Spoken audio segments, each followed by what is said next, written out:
Every step you need to have a beautiful Bermuda grass lawn each year is in this video, and it starts right now. At the turn of the new year, you can choose to go one of two ways in your lawn. One, you can choose to do nothing and you'll be just fine, or two, you can fight a little cabin fever with some cleanup. I use January to remove the bulk of the remaining leaves from the fall. I'll blow them back into the lawn and mulch them up with the lawnmower. I accomplish a couple things here. I get free nutrients returned to the grass from the leaves and fluff the dormant Bermuda up to make it look a little prettier. I used to apply a round of pre-emergent in January to limp me along between my fall and spring applications. However, more experience has shown me that's not necessary. Now, I save my money and skip it. February is easy. Leave the lawn alone and pay more attention to your Valentine. It might be the only month out of the year where they think you love them more than your grass. When the calendar flips over to March, it's easy to think that it's go time. But for Bermuda, it's still pretty early. There's really not much to do. Now keep in mind, I'm in the transition zone in northwest Arkansas. So your timing on any of these steps may vary slightly depending on how far north or south you are. But for the most part, we're all in the same ballpark. March is when we'll make our first application for the season. It's our spring pre-emergent. A lot of folks get super specific about when to apply, but I just get it down. Technically, pre-emergent should be applied when soil temps are averaging around 50 to 55 degrees for several days in a row. But this again is where experience comes in handy. I know that on my lawn, if I apply within the first 3 weeks of March, I'll be successful in preventing the targeted crabgrass and other warm season weeds. I'll time my application around rain so I don't have to manually water it in. This is one of those things in lawn care where you would rather be a little too early than late. Trying to finesse it too much may only hurt you in the long run. April is when we perform perhaps the most dreaded task of the season, scalping our Bermuda grass. It ain't fun, but it's necessary. We remove all the dormant material from the off-season to expose the soil to more sunlight, heat, and airflow to wake our grass up from its winter nap. Set your lawnmower as low as it will go and bag the clippings. It's best to time this after your last expected frost or freeze to prevent any green up from getting set back. Mine is usually around the 15th of the month. There are maps online you can check out to see about when yours is. Other than the scalp, April is a pretty slow month for me as far as Bermuda grass goes. Maybe another mow depending on how quickly it's greening up, but I do stay active outside in the flower beds, planting or mulching if needed. May is when that feeling of, okay, we're doing this, finally kicks in.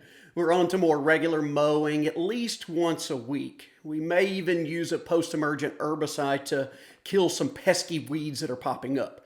This is a good month to do that as the temperatures have warmed a bit but aren't hot enough yet to cause any turf damage. We're also going to begin fertilizing. I've switched to nitrogen-only fertilization.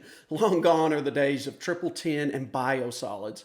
I'll apply my first round for the year once the grass is greened up about 75% and is actively growing.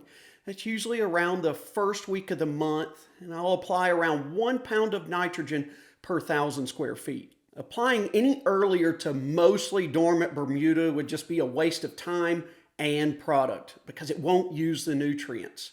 We want the grass to absorb the nitrogen, green up quickly, and get our season off to a healthy start. As June rolls around, so do the more summer-like temps. May's fertilizer application is already packed to its punch, and the warmth is sending the grass into overdrive. It should be fully greened up by this point. Therefore, we're bumping our mowing frequency up to our ideal twice a week, and we're also making sure that we're getting 1 inch of water per week. I mentioned earlier that scalping may be the most dreaded task of the season. Well, this next one, it ain't too far behind. I'm talking about leveling with sand.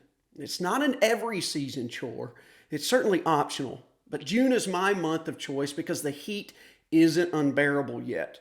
Regardless of when you decide to do it, just to make sure your grass is vigorously growing for a quick recovery. To help speed that up, we'll time our second round of fertilization with the sand leveling. I like to split the app. Half a pound of nitrogen before covering the lawn with sand, and the other half after the project is complete. By July, we're settling into our routine maintenance for the season.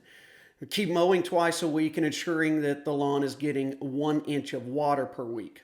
Other than that, enjoy the 4th. Go do some other activities, because trust me, there's far more to the summer than just your grass. August is a lot like July. Mowing and irrigating, mowing and irrigating. But we can toss in another optional chore, a hide-a-cut reset. The Bermuda starts getting very thick by this point in the year.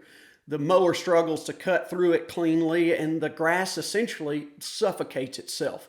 So you'll start to notice it decline in its overall appearance. Scalping it again and basically starting over gets us through the second half of the season looking like the first. This is also a good time for a third round of fertilizer. It'll help speed up the green up after the reset.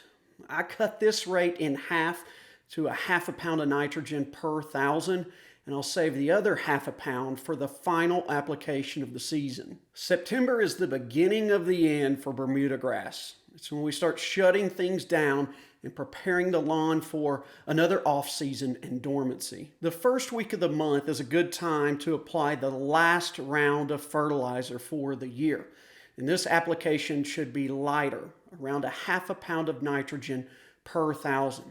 Too much nitrogen too late in the season on Bermudagrass can be bad for it and cause problems like spring dead spot. Around the middle of the month is when we want to apply our fall pre-emergent. It's what's going to prevent Poa annua and other cool season weeds during the winter months. And by the end of September, you'll start noticing the lawn responding to dropping temps and those shorter daylight hours. Its appearance and your mowing frequency will really begin to decline. Once October rushes in, you'll really be slowing down. You'll probably get your last mow in for the year and be moving on to leaf control. It's also a good month to zap any weeds that are showing up with a post-emergent herbicide. Historically, I've steered clear of this step in the fall and only performed it in spring. But I'm starting to change my tune. Warmer off-seasons have dandelion populations increasing in my lawn. Spring is a good time to kill them, but fall is actually the best as they're preparing their roots for winter. They'll soak up more of the weed killer for a better chance at elimination. You live and you learn, I suppose. Well, I've learned that in November, aside from maybe a little leaf blowing, there's really nothing else to do in the lawn except put up your Christmas lights. That way, when those December sleigh bells start ringing, you can enjoy the holidays with family and friends without any yard work. You better, because before you know it, that ball will drop and it'll be January. You know what that means. Time to start it all over again. Appreciate you watching. See you next time.